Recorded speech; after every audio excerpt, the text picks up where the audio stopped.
এখন আমি গাইবো গানটা আমার খুব প্রিয় গান, খুব প্রিয় গান। কারণ এই গানটার সাথে আমার মানে আমার ছোটোবেলাটা, আমার কৈশোর, আমার যৌবন সবটাই তো জড়িয়ে আছে আর কি। গানটা অনেক আগে আমি লিখেছি গানটা, মানে একটু বলবো গল্পটা, হ্যাঁ না ওনাকে আবার গল্প বলবো কি, শুধু গান করে যান, ওটা আছে আর কি।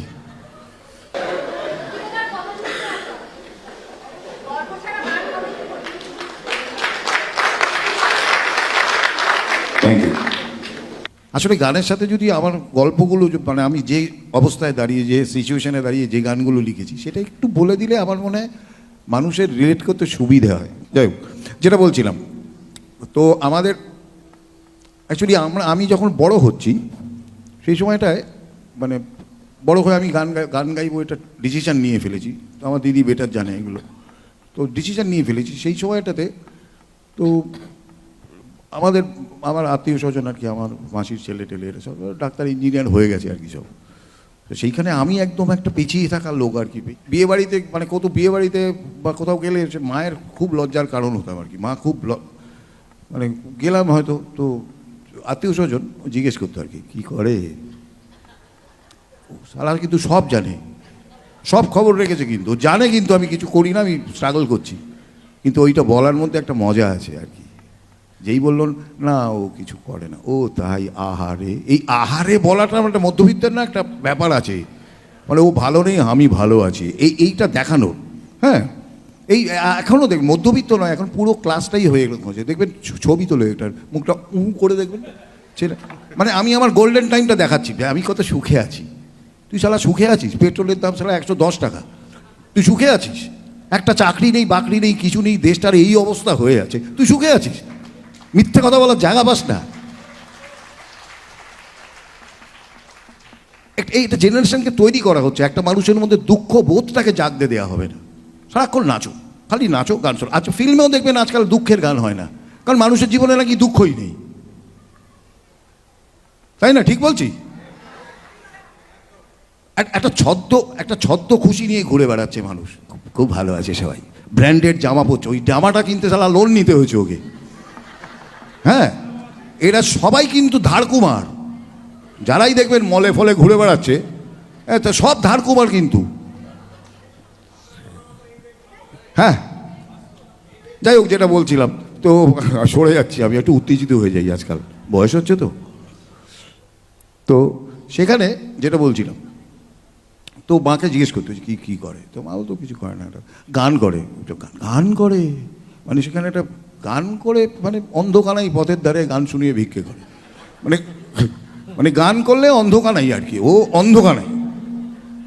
তো মানে সবাইকেই একটা ওই চেনা পথেই হাঁটতে হবে। তোমাকে সায়েন্স নিয়ে পড়তে হবে, তোমার অঙ্ক ভালো লাগে না, কিচ্ছু অসুবিধা নেই।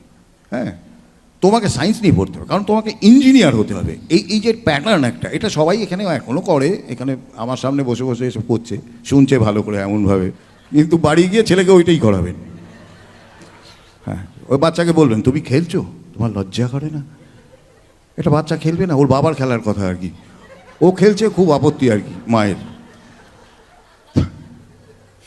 তো যাই হোক, তো ওই সবাইকে ইঞ্জিনিয়ার হতে হবে কেন? তাহলে তো চার্লি চ্যাপলিনের পৃথিবীতে কোনো দরকার ছিল না, লতা মঙ্গেশকরের কোনো দরকার ছিল না পৃথিবীতে, না সচিন তেন্ডুলকরের দরকার ছিল না, সবাইকে ওইটাই করতে হবে কেন কি জানি। যাই হোক, তো আসুন এই গানটা শুনুন। আমাদের এই শিক্ষা পদ্ধতি, শিক্ষা ব্যবস্থা, আমাদের যে শিক্ষা পদ্ধতি, যে শিক্ষা, এটা ইংরেজের তৈরি করা, ওইটাই চলছে মালটা, ওই মালটাই এখনও চলছে আর কি, একটু এদিক ওদিক করে ওইটাই করে দিচ্ছে। ওই শিক্ষাতে একমাত্র কৃতদাস তৈরি করা যায়, ওই শিক্ষা পদ্ধতিতে, ওই শিক্ষা ব্যবস্থায় শুধু কৃতদাস তৈরি হয়, এটা আপনারা জেনে নিন। যারা বাচ্চাদের পড়াশোনা করাচ্ছেন তাই হয়। একটি বাচ্চার ওপর শুধু চাপ দেয়া হচ্ছে, ক্রমাগত চাপ দেওয়া হচ্ছে, এত প্রেশার দেওয়া হচ্ছে, প্রেশার কুকার নাকি একটা বাচ্চা, এত প্রেশার, ওই কী সব প্রজেক্ট বানাবে। হ্যাঁ, স্কুলে প্রজেক্ট বানাচ্ছে, সবাই জানে যে ওটা বাবা মা বানিয়ে দেয়, সবাই জানে, স্কুলেও জানে, কিন্তু ওই ছেলেটার ওপর ওই চাপটা দিয়ে যাওয়া হচ্ছে। কোন কাজে লাগে ওটা আমি জানি না এগুলো। চলো, এই শিক্ষা পদ্ধতিতে একটি বাচ্চার মাথায় যাতে অন্য কিছু না হতে পারে, সে যেন এই ধরনের গান লিখতে না পারে, সেই জন্য এই চেষ্টা করা হয় ক্রমাগত। শুনুন গানটা। না, এই গানটা বসে বসে গাওয়া যাবে না। আপনারাও এরকম বুদ্ধিজীবীদের মতো আমার গান শুনবেন না। হ্যাঁ, কলকাতার বুদ্ধিজীবী সব গম্ভীর হয়ে বসে থাকে সব। বাড়ি থেকে বেরোবার সময় বউকে আবার বলে, এই বোকার মতো হাসবে না কি আবার? আরে হাসি পেলে হাসবে না, হাসিটাকে একটা ইয়ে হিসেবে দেখা হয় আর কি। এর পলিটিশিয়ানরাও করে, গম্ভীর দেখবেন কোনো কথা বলে না, মুখ চোখ থেকে। চার্লি চ্যাপলিনের ছবি দেখছে, হাসছে না, ভাবুন। গম্ভীরে বসে কেউ হাসছে আর রেগে যাচ্ছে। চল। কেউ হতে চায় ডাক্তার, এটা অনেক রাগে গানটা আমি লিখেছি। কেউ বা ইঞ্জিনিয়ার,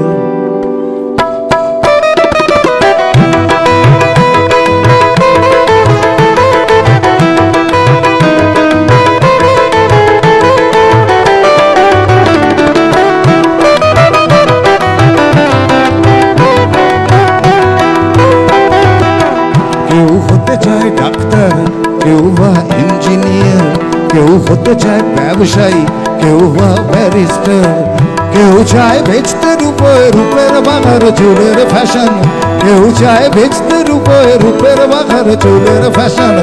আমি ভব ঘুরেই হব, এটাই আমার অ্যাম্বিশন। আমি ভব ঘুরেই হব, এটাই আমার অ্যাম্বিশন।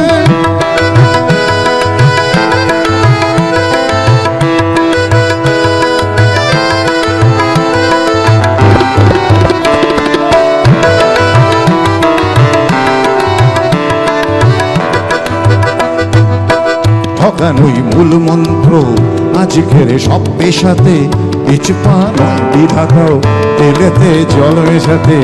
ডাক্তার বলছে শপথ, ঘুষ খায় ইঞ্জিনিয়ার, আইনের ব্যবচ্ছেদে ডাক্তারও সাজে মুক্তার। যদি চাও সফলতা, মেনে নাও এই সিস্টেম, ফেলে দাও স্রোতের মুখে আদর্শ বিবেক প্রেম। এ সমাজ মানবে তোমায়, গাইবে তোমারই জয়গান। এ সমাজ মানবে তোমায়, গাইবে তোমারই জয়গান। আমি কোনো বাউল হব, এটাই আমার অ্যাম্বিশন। আমি কোনো বাউল হব, এটাই আমার